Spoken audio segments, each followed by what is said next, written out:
What's up, everybody? Truth Seeker here. Pretty interesting timing there, isn't it?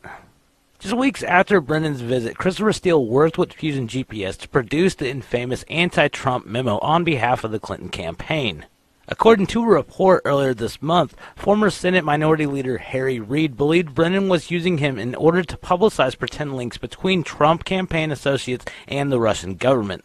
The Russian papers reported on the visit at the time. The Moscow Times reported on the trip on March 28, 2016, and they stated, John Brennan, the director of the Central Intelligence Agency, made a secret visit to Moscow in March, according to Russian Deputy Foreign Minister Oleg Syromolotov. The visit, he said, had nothing to do with the Russians' decision 2 weeks ago to begin withdrawing from Syria. It's no secret that Brennan was here. Syromolotov was quoted by the Interfax news agency as saying Monday, but he didn't visit the foreign ministry. I know for sure that he met with the Federal Security Service, the successor agency to the Soviet KGB, and someone else. It wasn't clear why Brennan visited Moscow, but the trip appears to have coincided with President Vladimir Putin's surprise March 14th announcement that Russia's combat operation in Syria was ending and Moscow would soon withdraw a portion of its forces from the country after conducting 163 airstrikes. Today, John Brennan is one of the most vocal Trump critics. Interesting, right? I'm telling you, Operation Crossfire Hurricane is written all over this stuff. And it's amazing just how blind these prosecutors and everything could be. They're totally ignoring these facts that are just right there in front of everybody's faces. We got a breaking new update to add to the Trump-Russia Robert Mueller collusion witch hunt. This one's actually pretty devastating to the whole entire case. But the Russian escort, we'll say, has admitted she fabricated the Trump collusion claims as part of the deal with Special Counsel Robert Mueller's office so she could be released from jail.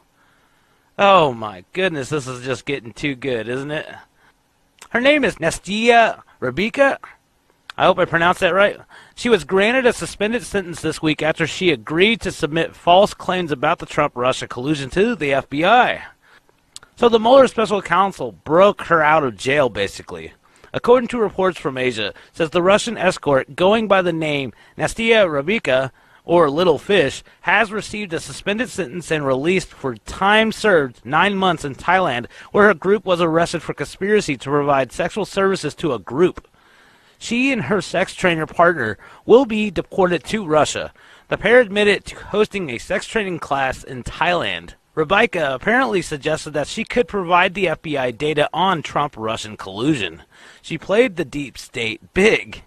The pair gained notoriety recently when they successfully entrapped Russian oligarch Oleg Deripaska and Russian Deputy Prime Minister Sergei Kharkov with alleged evidence of corruption while on board Deripaska's yacht off the Norwegian coast. Rebecca advertises herself as an oligarch pickup artist and was trained by Leslie for a year before attempting the sting. In a desperate attempt at freedom, Rebecca offered Russian collusion information on Donald Trump to the FBI in exchange for help getting out of prison. Russian news outlet RIA Novosti reported both will be tried and deported along with a possible $3,000 fine. Rebecca was arrested in Russia when she returned to Moscow. On Friday, Rebecca apologized to the court and to the Russian tycoon Oleg Deripaska for making up a story to tell Robert Mueller and the FBI. It was all a lie to get out of jail. Of course, all of the fake news liberal media fell for the nonsense. Rebecca's claim made headlines on CNN for almost a whole 2 years now, and it was all just a lie. Amazing how this all works. The timing and everything, too. I mean, come on. How much more evidence do they have to see that this was 100% a frame job to take out the duly elected president? This is just sickening. It's horrible. There's still more coming out on this story right now, but, I mean, just adding all these pieces together. Operation Crossfire Hurricane now is fully in view. It's fully in public view. Everybody should be able to connect the dots. Well, the journalist who broke the story on the Mueller team wiping Peter Strzok's phone has now been found dead under suspicious circumstances. Bree Payton was a writer for an independent news outlet called The Federalist. She died just days after breaking the story about Mueller wiping messages between disgraced former FBI agent Peter Strzok and his lover Lisa Page. Ben Domenech, a publisher of The Federalist, said in an essay on Saturday, "From the moment we started talking, I realized she was a potential star. She was raw, yes, but that could be honed. She was eager to learn, to write, and to go places not because of ambition, but because she wanted to change the world. Now, if you guys haven't seen this story, I originally had this on my new channel and then moved it back over to this channel once my monetization got fixed, but this story is huge and it just seems like it's been shadow banned. It really didn't get out there too much. Mueller's team just happens to purge all the information off Peter Strzok's device after they reviewed it, so no one else could get a chance to look at it. Amazing how that works, isn't it? It should be obstruction of justice, but for some reason these people just float above the law, and now it seems like the reporter that broke the news paid the price for it. And it seems like anything that's connected to the Clinton Foundation or anything else just always has these mysterious deaths surrounding it. She seemed unafraid to take on things that mattered, including breaking the hard-hitting piece, the DOJ destroying Peter Strzok's text messages before the IG could review them on December 13th, where unlike the mainstream media who later focused on the idea that there was no evidence that these text messages were deliberately destroyed, Payton leaned towards the conclusion that there was criminal intent in these deletions, a notion supported by Donald Trump, many others, including I. And then all of a sudden she suddenly died on Friday in San Diego when she was 26. I don't have definite proof for the notion that Payton was killed because she was going to disclose some type of sensitive information against the deep state. However, it must be said that the cause of circumstances of her death are befuddling enough for one to consider such an idea. My only intention is to explain the facts and allow you to draw your own conclusions. So pay attention to the timeline here. Wednesday, December 26, Bree Payton, who lives in Washington, was in San Diego to be a guest host on a show on One American News Network. Her last tweet was announcing to followers that they could see the show broadcast right now and responding to one follower who was watching it.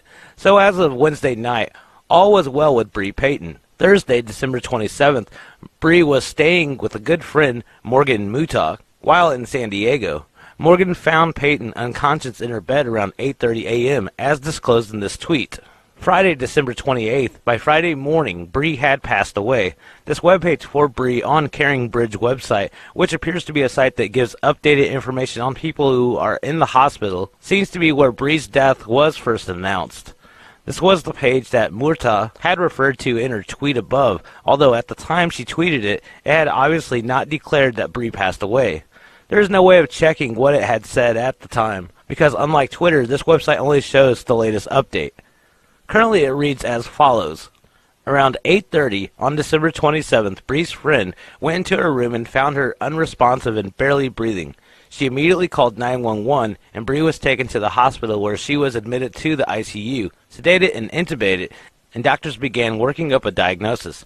After a CT scan and hours of testing, they have determined she had the H1N1 flu and meningitis. George stayed at the hospital with her in San Diego for a long time, but her condition worsened and worsened. She fought her illness with strength but passed on December 28, 2018. She will be survived by her 4 siblings and parents. She fought strong and lived a life worth noting in the books. We are so incredibly honored to have known this wonderful human being. I mean, something just doesn't seem right about this. Trying to put some pieces together here, Morgan Mutah never mentioned noticing anything wrong with Bree on Wednesday night, so we are left to assume that a healthy, vibrant 26-year-old girl became fully incapacitated during a night's sleep without showing any prior symptoms, and then was dead 24 hours later, with doctors saying that she had the swine flu, H1N1, and meningitis. Surprisingly, a New York Times obituary for Bree Payton said that Mrs. Payton had the H1N1 flu, also known as swine flu, and encephalitis, according to her family. So is it encephalitis or meningitis? And what is the actual cause of her death? One of these ailments or the H1N1 flu? I have not found an answer to this yet. While the cause of her death does not seem to have been determined, several mainstream media outlets are taking the opportunity to use this to subtly warn people that they should remember to take their flu vaccines, which includes an H1N1 component. The way mainstream media writes about this story is to ask how she died, mention and go into depth about the diagnosis and the history of the H1N1 virus, talk a little about her life, and then leave the initial question unanswered. They sway the typical mainstream reader to believe she died of the H1N1 virus without really saying it. Some hypothesized that Bree Payton might have actually taken the flu shot and that led to her illness, but this tweet from a few years back makes it highly unlikely that she would consent to any vaccines. I don't know enough to say that it's impossible that Bree Payton died so suddenly from a virus she had contracted naturally without any prior symptoms, but it just doesn't feel right. You would expect that she would have some pretty significant symptoms in the days prior. Add that to the fact that we have covered many stories of people who have died mysterious deaths, who all happen to be courageous, outspoken people who are willing to challenge the establishment and might have had some information that was damning to the deep state, and were willing to reveal it, as she showed in the Breaking Mueller story. You should be able to begin to understand the suspicions here. Now this right here was the story that she was trying to get out. Robert Mueller actually authorizing the scrubbing of vital evidence from disgraced FBI agent Peter Strzok's iPhone. A new Inspector General report is now revealing. I mean, this just keeps getting deeper and deeper, doesn't it? After Mueller's special counsel office reviewed Peter Strzok's text messages, all the evidence was completely just deleted after that. They purged everything. The Mueller team is specifically responsible for the scrubbing of Strzok's phone, while the explanation for Page's phone is a bit more muddied. More and more details are pouring out about the underhanded conspiracy to damage and impeach President Donald Trump by Obama operative John Brennan, James Comey, Andrew McCabe, Sally Yates, and a few others. The effort even has a special codename, Operation Crossfire Hurricane. Now, I spoke about Operation Crossfire Hurricane, I think it was about a month or two ago. And this was all about the deep state's coup that was 100% plotted as a Plan B effort if Hillary lost the election. I mean, they literally already started work on this before Trump was even the president.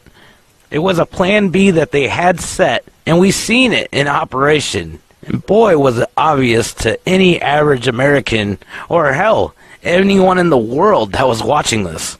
But they used Peter Strzok as their go-to guy, which is why their operation is now falling apart. Strzok's massive illegal activities and incompetence could open up the entire Crossfire Hurricane team to numerous federal charges. Both John Brennan and James Comey used Peter Strzok to damage President Donald Trump. Strzok is the disgraced FBI agent and fired Robert Mueller team member whose text messages with mistress Lisa Page formed the biggest scandal in FBI history. The lovers conspired to illegally bring down Trump, all while the FBI was spying on the Trump campaign. Strzok interviewed Hillary Clinton without putting her under oath and granted immunity to Cheryl Mills and Clinton's other associates right before he flew to London to meet with Christopher Steele to work on the anti-Trump dossier, which was sponsored by the Clinton-funded firm Fusion GPS. That dossier was used to fraudulently obtain FISA warrants to surveil Trump Tower. Barack Obama reads bits of the dossier in his daily presidential briefings, courtesy of Brennan. Fusion GPS, meanwhile, sent operatives into Trump Tower to entrap Don Jr. and Jared Kushner in a meeting with Planet Russians.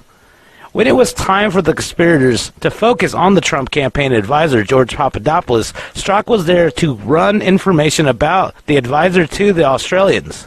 When it was time to take out Trump's national security advisor, General Michael Flynn, Strzok was there to stage an ambush interrogation of Flynn without Flynn's lawyer present. So let's walk through Strzok's amazing Zelig-like role in every facet of Operation Crossfire Hurricane. Brennan hired Strzok to write the intelligence community assessment in January 2017. This was an official document used to spur on Robert Mueller's investigation, but the document did not actually find any evidence of collusion between Trump and Russia. It merely said that Vladimir Putin aspired to help Trump and that Russia developed a clear preference for Trump. The Christopher Steele dossier was added in an appendix to the ICA report, even though Brennan lied and told Congress that it was never used. Comey sent Strzok to London to meet with the Australian about George Papadopoulos. George Papadopoulos was surveilled in real time by the FBI, who set him up. So who set him up? Peter Strzok, whose meeting with the Australian ambassador in London provided key basis for the creation of Robert Mueller's investigation, according to none other than the New York Times. Tyler Durden explains, the FBI sent counterintelligence agents, one of whom was Peter Strzok, to London in the summer of 2016 to meet with Australian Ambassador Alexander Downer to describe his meeting with Trump campaign advisor George Papadopoulos. The meeting with Downer was described as highly unusual and helped provide the foundation for a case that, a year ago, Thursday, became the special counsel's investigation. The FBI kept details of the operation secret from most of the DOJ, with only about 5 Justice Department officials aware of the full scope of the case. Strzok cleared Hillary Clinton right before he left for London. According to Big Leagues Politics, it called attention in July of 2017 to the fact that Strzok was serving on the Mueller team after personally overseeing the Hillary Clinton email investigation at the FBI and personally conducting the interview with Hillary Clinton that was not under oath, which led to no incarceration for the Democrat candidate. Strzok also withheld information about the Hillary case from Congress according to this text. As you can see circled right here, it says, "Thing is, there are very inflammatory things in the 302s we didn't turn over to Congress because they weren't relevant to understanding the focus of the investigation." With the pressure on, Strzok's wife, Melissa Hodgman, Associate Director of the Enforcement Division of the Securities and Exchange Commission, is scrubbing her Obama and Clinton links. Hodgman was promoted by Obama just 2 weeks before FBI Director James Comey reopened the investigation into Hillary Clinton's email scandal in 2016, leading political insiders to suspect that Hodgman might have been involved in the federal government's cover-up. Some of the liked pages on her Facebook account on December 3rd included, "Thank you, Obama, and we voted for Hillary." It was right after that Peter Strzok set up Michael Flynn. On January 24, 2017, Peter Strzok interviewed General Michael Flynn inside the White House alongside another agent. Flynn's lawyer was not present. Flynn apparently did not tell the White House about his meeting. Guess who did? Sally Yates, the anti-Trump Deputy Attorney General, whose underlining told the FBI to shut down the Clinton Foundation case. Yates informed the White House on January 26 that Flynn met with the FBI. That was the beginning of the end for the original Trump White House. Strzok was close personal friends with the Foreign Intelligence Judge Rudolph Contreras, who accepted General Flynn's guilty plea.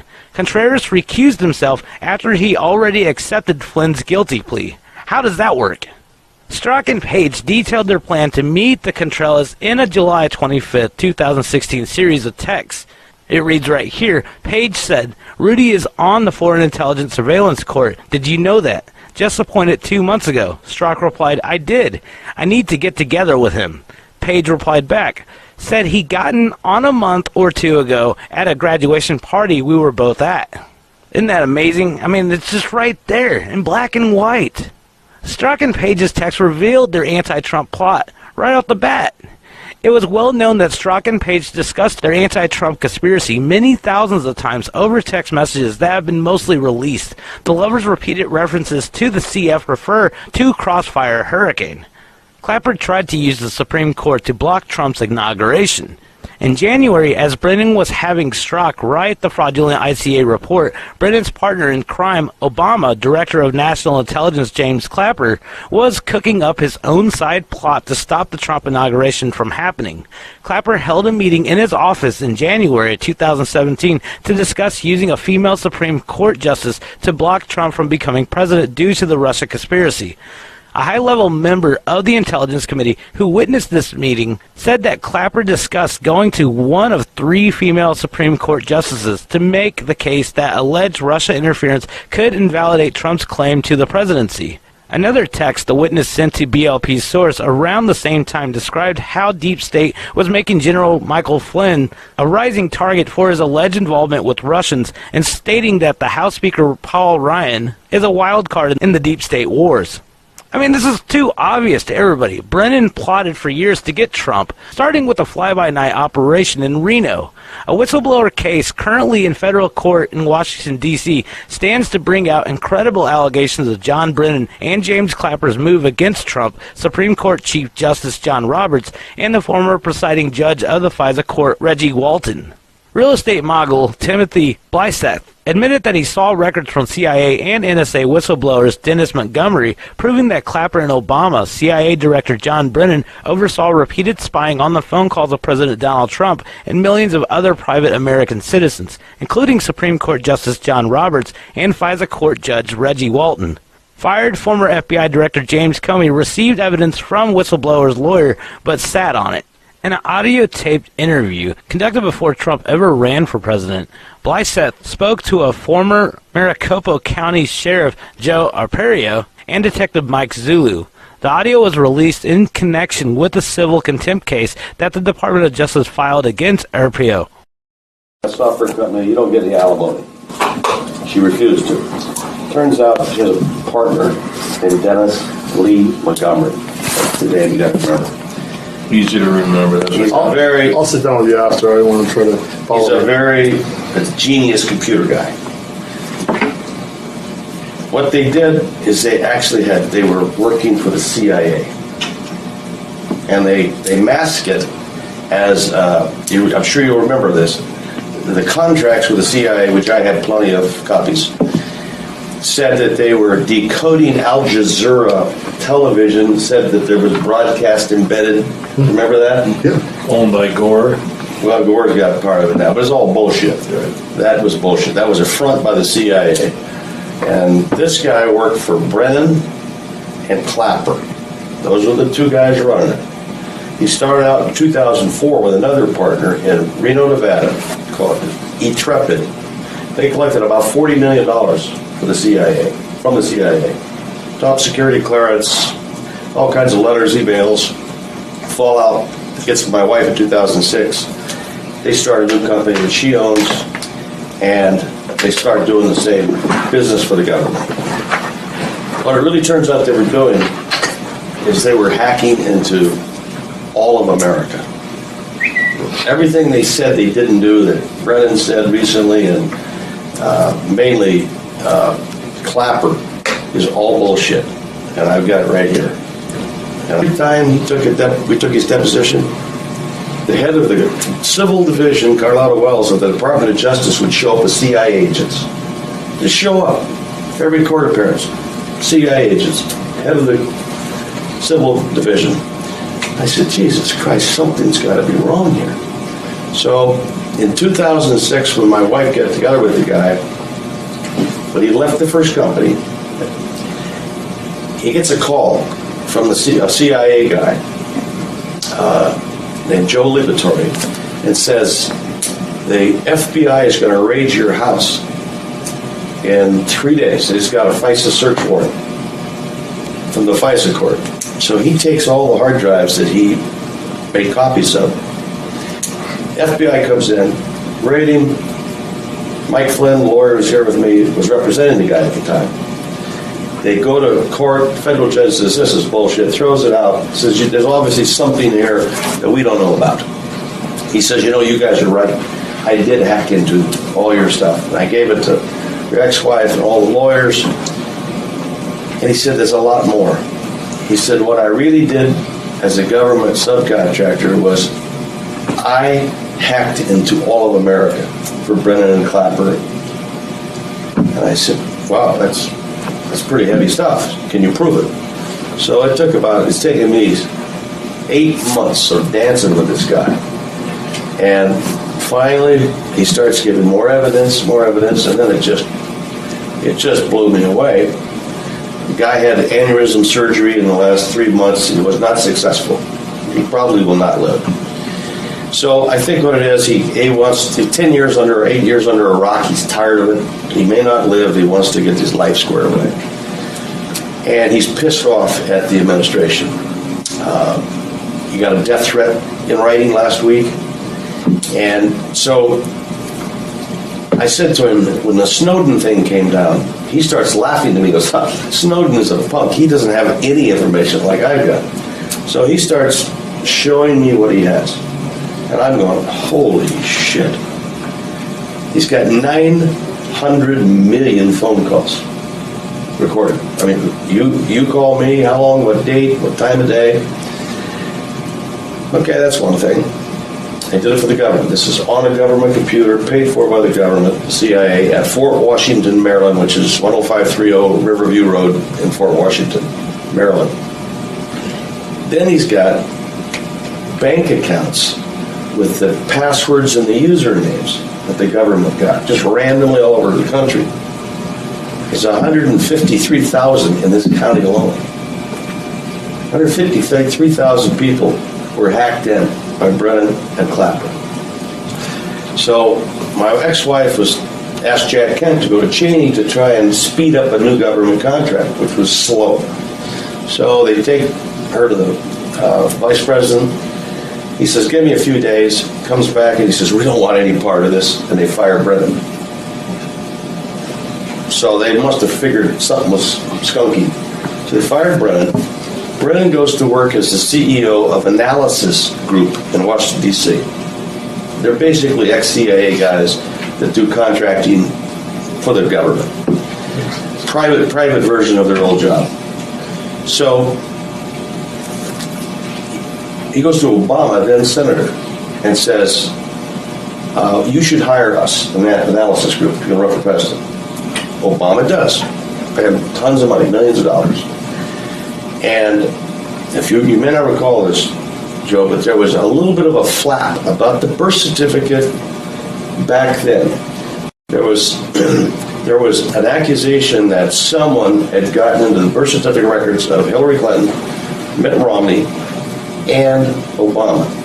Hillary talked about it. Yeah, okay. She really raised a big deal of it. There was a young man working for Brennan at the CIA that came over to Analysis Group. And he was kind of the dirty computer kid. I don't know that, I'll tell you what I know factual and what I believe to be true. We believe that they got in and actually altered his birth certificate. Brennan did at an analysis group, and they had to disguise it by doing something or looking like they did something to Clinton and Romney, so it wasn't specific to Obama. Somehow this word got around in D.C., and an investigation started, and they called the kid as a witness. He got a bullet between the eyes the night before the hearing. It's all public record. So he's dead. He can't testify. Now, if you want to hear the whole entire audio, it's like 19 minutes long. I got the link to this article in the description below. You can just go there and you can actually play the whole entire thing. But this is stuff that the mainstream keeps trying to cover up. And it's pretty shameful that they actually call themselves news networks. Big League Politics called the listed number for E-Trepid Technology, but we're told that Montgomery no longer works there. That company closed down years ago, sir, a representative said of E-Trepid Technologies. When asked what the company is called now, the representative said, I'm sorry, I can't discuss any more with you. Lyseth claimed in his conversation with Zulu and Arpaio that Brennan and Clapper were running the operation. Everything they said they didn't do, that Brennan said recently, mainly Clapper, it's all BS, and I've got it right here. On the explosive tapes, Lyseth walks Arpaio and Zulu through the details of the program on a computer screen. At one point, the three begin pulling up specific names of targeted individuals. You know who that guy is? That's the head of the FISA court they hacked into, Reggie Walton, Lyseth tells the investigators. John Roberts, the Chief Justice of the Supreme Court, was hacked. Lyseth tells Arpaio and Zulu. Insiders have always been skeptical of Roberts' motives for siding with President Obama on Obamacare. I mean, literally, the deep state is right there in plain sight. Everybody in the world can see it. A caveman can recognize it. We all see the coup attempt that's actually happening, and we knew who plotted this. Like, the same people that bark the loudest are usually the most guiltiest, and look at all the ones that used to blast on Twitter. John Brennan was one of them. James Comey was one of them. But this 100% was Plan B if Hillary lost the election of what they were supposed to do. And they was already working on it before Donald Trump even became the president. And this was all done under Obama's watch. Obama knew every single bit of detail of what was going on, and he authorized this. But all of the deep state's days are numbered. So we got a lot of sealed indictments that haven't even been revealed yet that's going to actually drag in a lot of these characters because there's so much evidence on these people it's not even funny. Well, they sit there and pretend on CNN and everything else that they're not the bad guys and Trump's the bad guy. Like, I don't understand their projection scheme. It just doesn't seem to work on anybody but sheep, I guess. But they sit there and act like there's nothing that they're doing wrong. There's nothing that Hillary did wrong. And they're sitting there trying to call everybody crazy for even thinking that there was something that was wrong. And this is going off the expression of if you tell a lie enough, people will start believing it. And it seems like the only people that believe it are their own kind. Because everybody else that actually has a brain is red-pilled on this. They can see right through all this smoke screen. And the evidence is stacking up high on these characters. So we are going to see some action. It is coming up. And boy, is it going to be a doozy. But what do you guys think about all this? Definitely leave your thoughts in the comments below. Thank you for watching. And I'll see you guys in the next video. Peace.